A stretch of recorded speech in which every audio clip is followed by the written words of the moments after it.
In this 90-second knowledge video, we're going to take a look at how to find the dimensions of an image.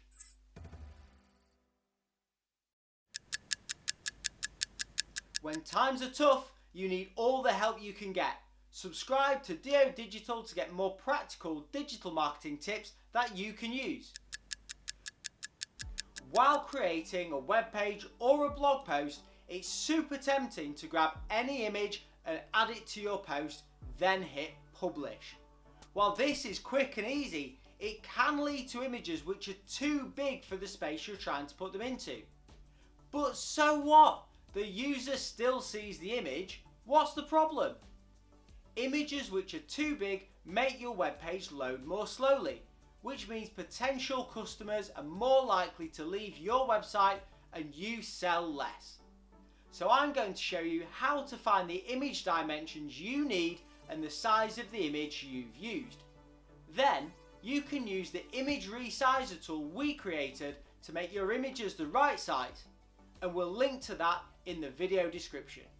So let's get 90 seconds on the clock and see how to find image sizes in 3 common web browsers: Google Chrome, Mozilla Firefox and Safari.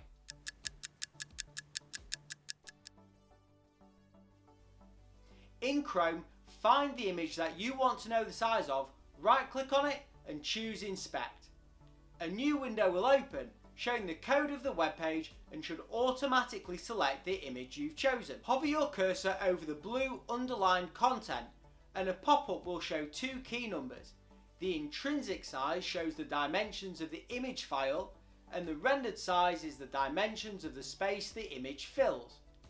If intrinsic is bigger than rendered, then you need to make your image smaller to match the rendered size.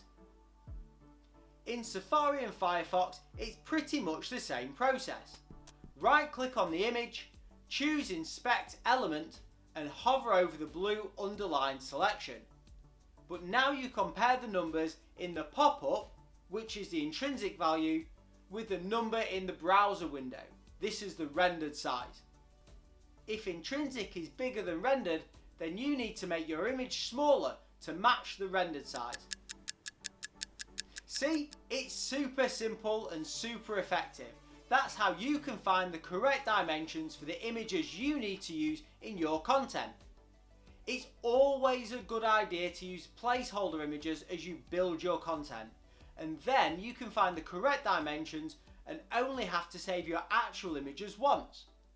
It's also worth remembering that images on a mobile device and a desktop device may be different sizes, so it's always worth checking images in different device types, and we'll cover that in another video. Thanks for watching, and don't forget to like, subscribe and share DO Digital. Plus, join us again soon for more practical digital marketing advice to help your business.